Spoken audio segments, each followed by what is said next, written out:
Mais alors les gars, je suis content de vous retrouver dans cette petite vidéo avant match. Barça versus Celta Vigo. Match extrêmement important pour une équipe comme le Barça en Liga demain face à une équipe comme Celta Vigo. Alors les gars, quand j'ai dit que le match de demain est un match extrêmement important pour une équipe comme le Barça, alors je ne fais pas du tout référence à ce que si le Barça gagne le match de demain, une équipe comme Girona ou le Real Madrid perd, alors le Barça va pouvoir se rattraper au classement. C'est pas du tout à cela que je fais référence. Mais je fais plutôt référence à ce que le match de demain, c'est le match qui va précéder la Ligue des Champions d'une équipe comme le Barça mercredi 8e de finale aller face à une équipe comme Napoli. Parce que les gars, le match de demain, c'est le match qui doit nous prouver à nous, les supporters du Barça, qu'on peut au moins compter sur cette équipe en quelque sorte, en quelle puissance se qualifier pour les quarts de finale de la Ligue des Champions. Parce que nous, les supporters du Barça, tout ce qu'on doit faire à présent, c'est être honnête à nous-mêmes en disant que le Barça ne peut pas remporter la Liga en aucune façon.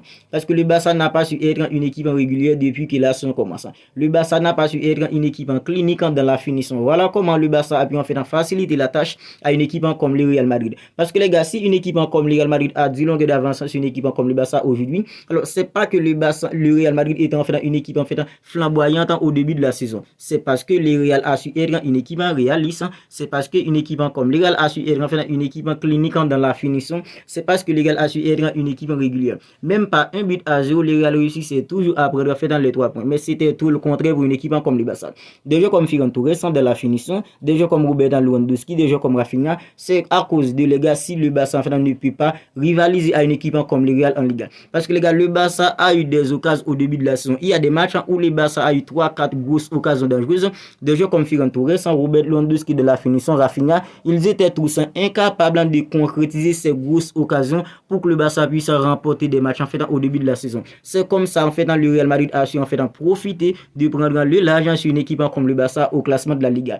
Aujourd'hui, à 10 longueurs d'avance sur une équipe comme le Barça, on est tous d'accord que c'est censé mort la Liga pour une équipe comme le Barça. Alors je trouve que même si en fait un entraîneur comme Carlo Ancelotti met l'équipe B du Real Madrid, le Barça ne pourra pas remporter la Liga sur une équipe comme le Real parce que le Real c'est une équipe compétitive, c'est une équipe qui a une mentalité en fait de dingue. Alors avoir 10 longueurs d'avance sur une équipe comme le Barça, la Liga c'est censé mort pour une équipe comme le Barça parce que le Real a su être une équipe en fait régulière, le Real a su être une équipe réaliste, le Real a su être une équipe clinique dans la finition et aujourd'hui parce que les gars, elle en fait dans 10 longueurs d'avance sur une équipe comme le Barça. Alors les gars, la Liga, c'est censé pour une équipe comme le Barça, mais nous, ce qu'on attend du Barça à présent à chaque match, c'est de nous régaler, nous, les supporters du Barça. Moi, le seul enjeu que je trouve qu'il y a pour le Barça en Liga à présent, c'est à en fait déterminer en fait deuxième derrière une équipe comme le Real. Voilà en fait l'enjeu en fait que je trouve qu'à une équipe comme le Barça en Liga, c'est de ne pas terminer troisième, c'est de ne pas terminer en fait quatrième, parce que les gars, il y a en fait la Super Coupe d'Espagne en jeu pour une équipe comme le Barça. Sinon les gars, le Barça doit tout simplement nous en fait régaler à chaque match parce que c'est ça en fait qu'on revoit demain face à une équipe comme Celta Vigo.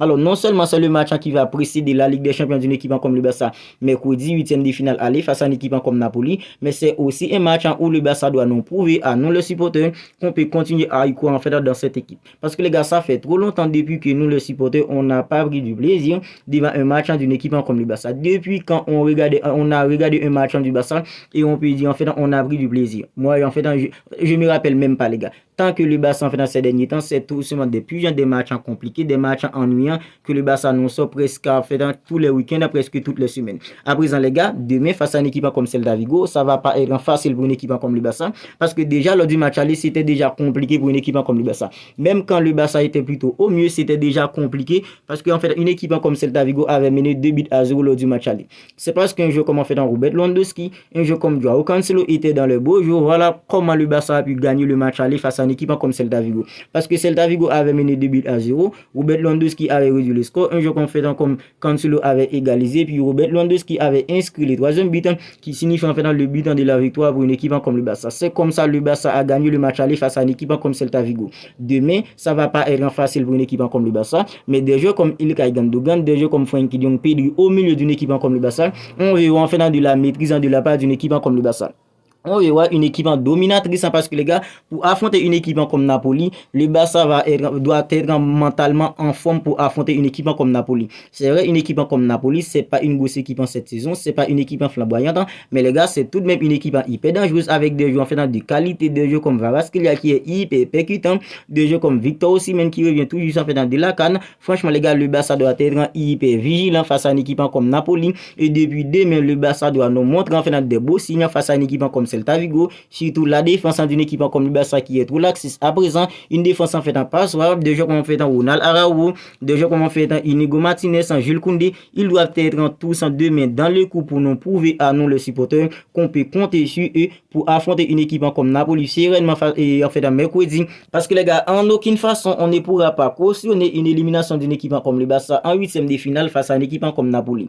Voilà pourquoi j'ai dit que le match de demain, c'est un match plus qu'important pour le Barça pour nous prouver à nous les supporters qu'on peut avoir confiance en cette équipe pour affronter une équipe comme Napoli sereinement mercredi 8e de finale aller de la Ligue des Champions. Alors les gars, quel 11 avait dans des devrait mettre en place maintenant pour affronter une équipe comme Celta Vigo demain dans le but en Marc-André ter Stegen qui a fait son grand retour dimanche face à une équipe comme Grenade. Mais les gars, c'était bien malheureux pour lui parce qu'il a tout de même encaissé 3 buts pour son grand retour. Alors il a passé environ 2 mois et demi sans jouer au football. Le premier match en fait qu'il a joué dès son retour, il a tout de même encaissé en fait 3 buts. Mais les gars, est-ce qu'on peut critiquer un gardien comme Marc-André ter Stegen qui a encaissé 3 buts face à une équipe comme Grenade pour son retour? Je crois pas, parce que les gars, il y a beaucoup qui critiquaient un gardien comme Inaki Peña lorsque Marc-André ter Stegen était absent. On dirait que c'était Inaki Peña le problème en fait de la défense d'une équipe comme le Barça. Mais en fait, je le dis en fait à plusieurs reprises ici, c'est parce qu'en fait il y a un problème d'animation défensive au Barça. C'est ça qui fait que on n'a pas vu en fait dans la meilleure qualité d'un gardien comme Inaki Peña. Inaki Peña a sorti en fait dans 2-3 bons matchs lors en fait de l'absence de Marc-André ter Stegen.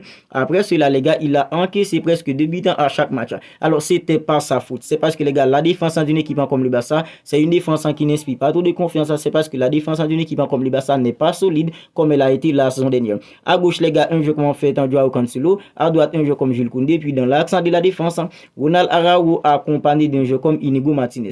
Alors devant de la défense, c'est Christensen pour le tester encore une fois juste avant d'affronter une équipe comme Napoli mercredi 8e de finale aller. Et puis devant un jeu comme on fait en Andreas Christensen, c'est Frenkie de Jong accompagné d'un jeu comme on fait en Ilkay Gundogan. Puis les gars devant un jeu comme Pedri, un jeu comme Lamine Yamal accompagné de Robert Lewandowski. Voilà mon 11 probable pour le match de demain entre une équipe comme le Barça et une équipe comme Celta Vigo Liga. Dans le but en Marc-André ter Stegen, dans l'accent de la défense en Ronald Araujo accompagné en fait Inigo Martinez, à gauche un jeu comme on fait en Joao Cancelo, à droite en Jules Koundé, devant la défense en Andreas Christensen, devant lui un jeu comme Gundogan accompagné de Frenkie de Jong, puis devant Pedri, Lamine Yamal accompagné d'un jeu comme Robert Lewandowski. Ça c'est mon 11 probable pour le Barça demain face à une équipe en fait comme Celta Vigo. Vous n'hésitez tout simplement pas à me dire ce que vous en pensez de tout ça dans les commentaires. Si pour vous en fait dans le match de demain, c'est un match en fait qui n'a aucune importance pour une équipe comme le Barça, mais moi les gars, c'est un match qui a beaucoup d'importance à mes yeux parce que les gars, c'est le match de demain qui va me donner en fait un peu d'espoir. Si je peux être confiant juste avant le match face à une équipe comme Napoli mercredi